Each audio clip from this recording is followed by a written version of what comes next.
Getting old is a state of mind. Now, I'm 91, I'm badly crippled, but I still think I'm 15. Will this go viral? We hope so.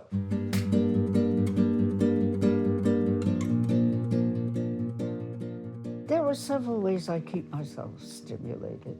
By dragging myself to Piedmont Avenue on my walker or in my wheelchair, and you should see me use my wheelchair. I write light verse for the Crest, which is our newspaper. And every month you can find a sly little bit of verse from Flossie Lewis. The other way I keep being stimulated is just watching politics.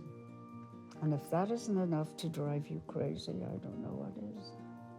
You do struggle to keep yourself neat and clean and fashionable, and there's always the possibility that romance comes your way. Just liking someone is a treat, because part of being old is to get cranky. There's indigestion, and your teeth fall out, and suddenly you need hearing aids, and you feel increasingly unattractive, and then somebody says, "How nice you look today, Mrs. Lewis," or "You're a real kick, Flossie," and you feel good about yourself. Accepting the fact that the body is going to go, but the personality doesn't have to go. And that thing which is the hardest to admit is that character doesn't have to go. I'm Flossie Lewis. This is my brief but spectacular take on growing old.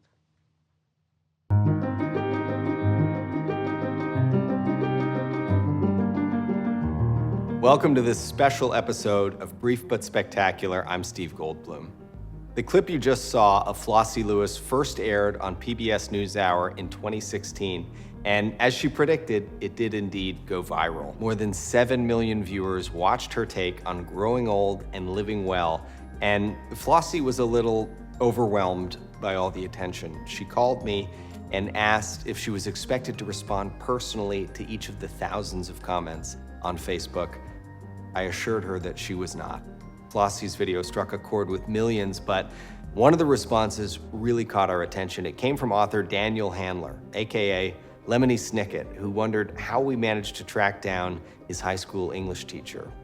We soon heard from other Bay Area residents who passed through Flossie's classroom, and not just passed through, but who described the experience as having a profound effect on their education and their appreciation of language. She was the best English teacher. She demanded excellence. She had this gravitas about her. I think she has the ability to startle. She has no time for your bullshit. So based on popular demand, we took a deeper dive with Flossie. We spent some time with her in her retirement home in Oakland, and we even organized a reunion to take place inside her old classroom. We invited many of her former students, some of whom she hadn't seen in 40 years. Flossie got right to work. She prepared a lecture for the occasion on whether or not Bob Dylan was worthy of the Nobel Prize for Literature. That's really all the context you need for what you're about to see. Let's start with an introduction. Tell us where you were born. I think I was born in Bensonhurst, which is a section of Brooklyn. I received my BA from Brooklyn College, 1945. In the Jewish community of Brooklyn in the 40s, a girl was expected to be married, and the worst thing that could happen to her would be spinsterhood. And what was my fate? To be a spinster. So I got on a Greyhound bus, I went with a friend, and it took us 5 days and constipation to get to Berkeley. Teaching was the one thing that a woman could do. I could command the attention of a class. I had a voice. I had that kind of personality that did not seem teacherly, but was provocative. What the kids liked was that I was crazy, unpredictable, Were you scared when you left? Oh, was I scared? It's another world, you just don't get it. If you were a girl in the 30s and the 40s, you could be a teacher, you could be a nurse, but you had to be married. And when I graduated, I looked like jailbait. What do you mean by that? I was little, small, and flat-chested. When you got your degree from Yeah. Brooklyn College, were people Impressed? not impressed? No, And they weren't proud? no. My father told me that, he put it to me very bluntly. He said, "You're no bargain." My mother came to the graduation and I said, "Mama, aren't you proud of me?" She said, "Yes, but if only you were a good girl." Did they ever come to visit you in California? Once I was married, yes. I was married to a very sweet man whose name was Jerry Lewis. He was a gifted musician. And the thing about Jerry was that he thought I was a real pain in the ass. And that was the makings of a very nice marriage. He died in '94, 45 years, and I miss him every day.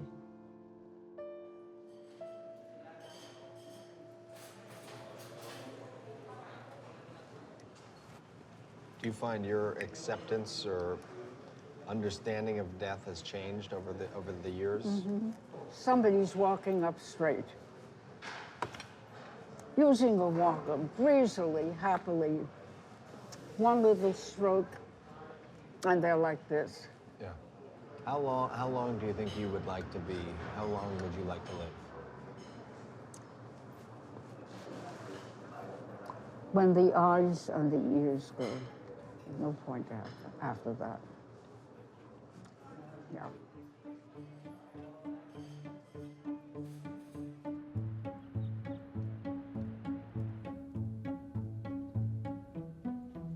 Hello, Sheila. Hi. Hey, honey. How you doing, Flossie? I'm great. Good to see you. Hi, honey. Marlene is here. Yes. Come on, Rita. I've locked myself out. Oh, Dear. well, Isn't that a drag? did you call for someone to help you? Huh? We have somebody. They're coming to get you, okay.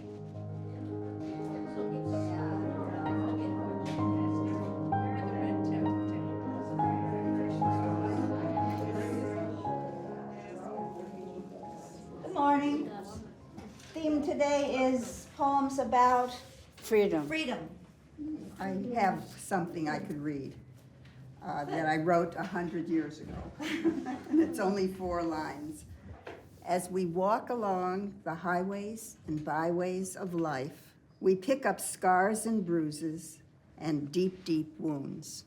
The real trick, the skill of living, is to pick yourself up, brush yourself off, and go on with living. Say, sing about me being free too much? You read that beautifully. That's amazing. Who's that by? By Etheridge Knight. Wow. Wow. Amazing. And I didn't even put my glasses on. What mean these dreams, these hideous forms that rise night after night, tormenting to my eyes? There, without fear, your bloody aims pursue and show mankind what English thieves can do. Hugh, thank you for coming. I didn't think you would make it. Thank you very much. Good job. Good job. Now, my name is Hugh McLean. I'm 91 years old. So I have pancreatic cancer now, yeah. And I'm given about a month or 2 to live. And I'm reconciled to it. 91 years is a long time. How many years do we get? I can't be too greedy. I'm ready to go. I've had a good life. I had a happy marriage.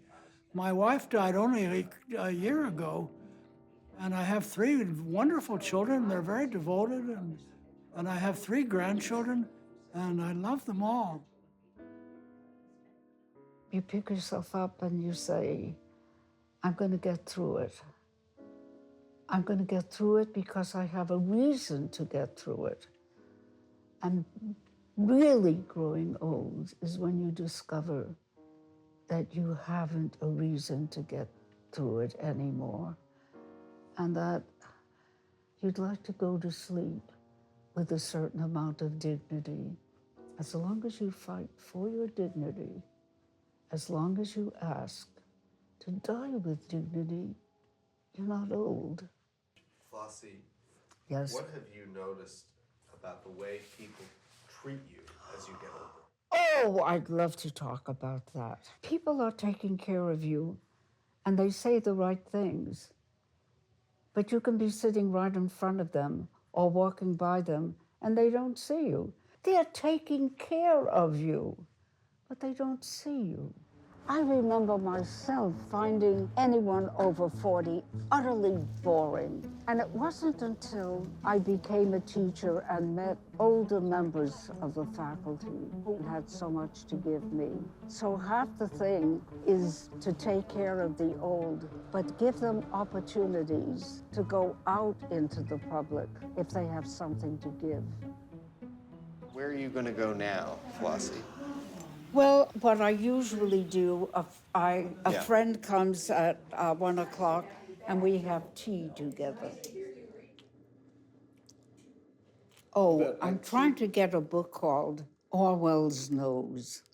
He had a spectacular sense of smell, but the interesting thing is that he was unaware of his own body odor. Ah. I thought I'd pick up a copy of his collected essays, because politics and the English language made me a teacher.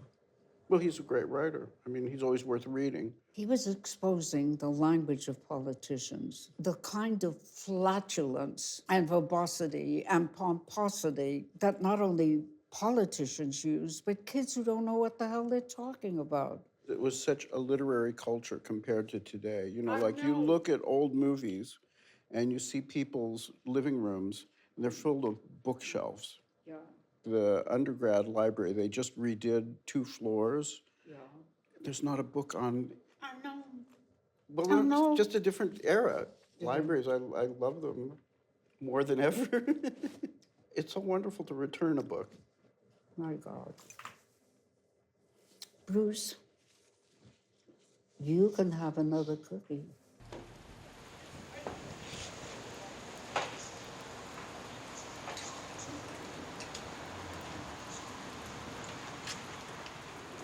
Easy, let's go slowly. Sure. No problem. No problem. Oh my God. Okay, would you close the door, please? Okay. Oh, Now this gentleman knows the way. you know the way to get to Lowell High School? Yucca. Yeah, 1101 Eucalyptus Drive. Yeah. SFO. Yeah, SF.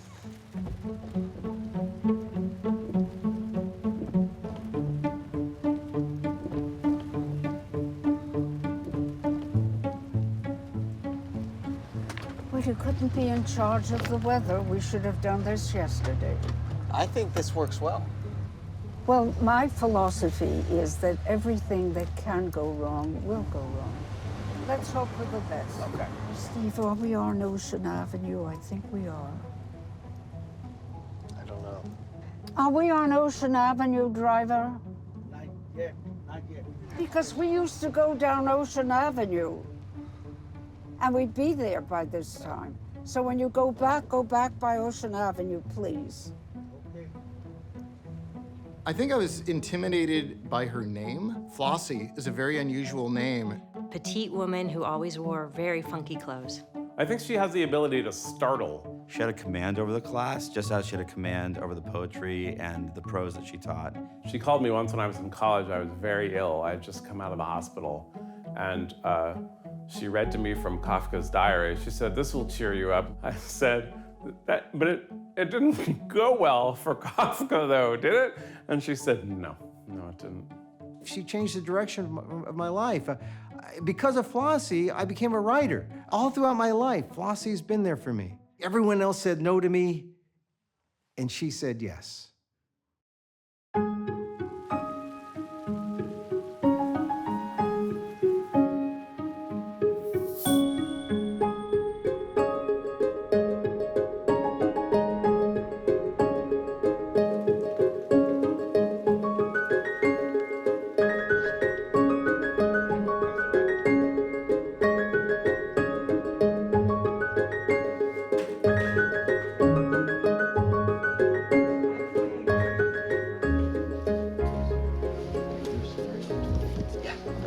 My wheelchair is in place. It's in place. This is the absolute shits. That's all I can say. It ain't no fun, but I'm delighted to be here, and thank you for coming. Oh, Jesus, how lovely. How lovely. Okay, ready? I don't need this. I just want to get close. Oh. Michael Jones, will you come and sit over here? Yeah, I want to see you. Okay, we have to begin, don't we? All right. The trivial task before us is to decide whether Bobby Dylan is worth the laureate for literature. The people in Sweden were very clear that he spoke to several generations. Well, he doesn't speak to me.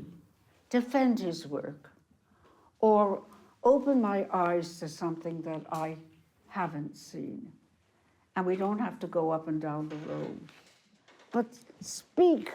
What is wrong with Dylan, Flossie? I mean, he's just putting out the questions. So he makes a search. For some people. By making that iconoclastic decision, you are opening up the world to future honorees.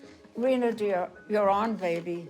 How many roads must a man walk down before you call him a man is a rhetorical question. Yes, I see what you're saying. Hey, Miss Lewis. Okay, sit down, you're late.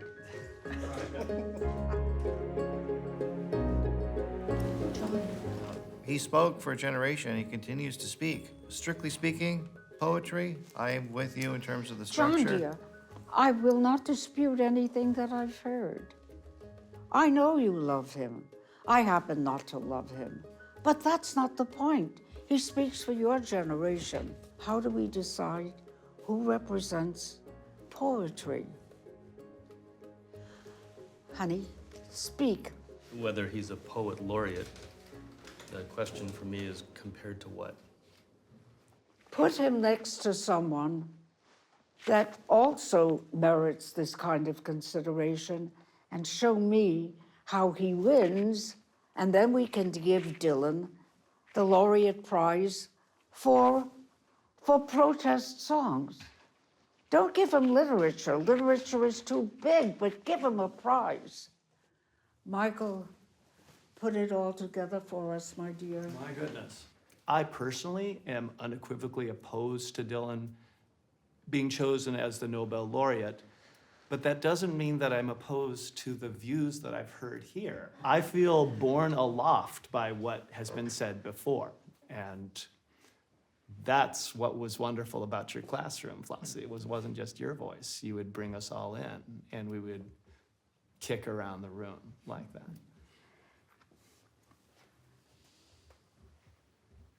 I remember when you read us a sonnet from Shakespeare. Yes. And said, it's no good.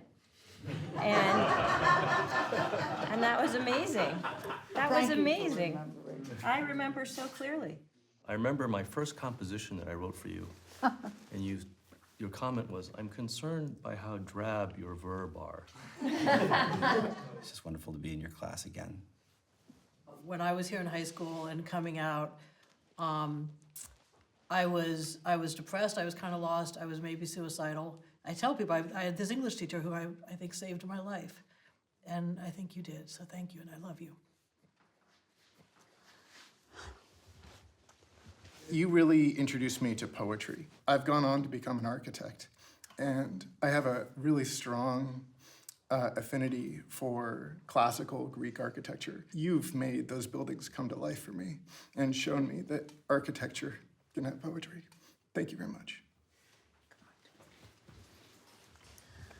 Okay, guys. The class is over, but I hope it will never be over. And I hope even if the answers are blowing in the wind, that maybe having an answer that is too certain can destroy us also. Yes.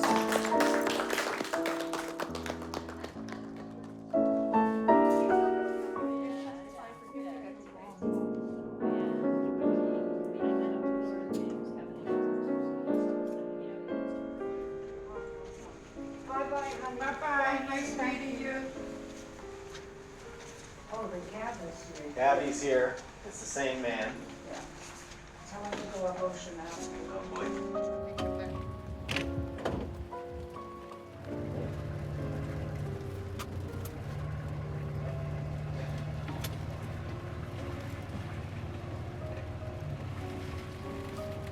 You touched a lot of people, Flossie. A lot of people touched me. It's a two-way street. Imagine teaching those kids.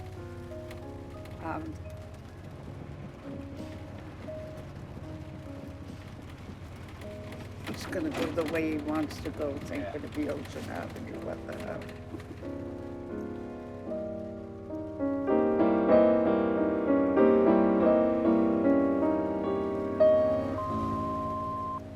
Steve, dear, I'm overwhelmed. I don't know what to do about all these hits.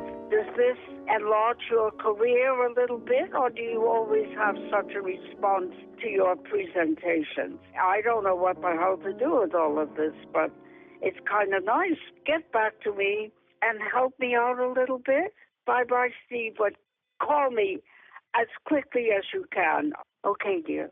Bye for the minute.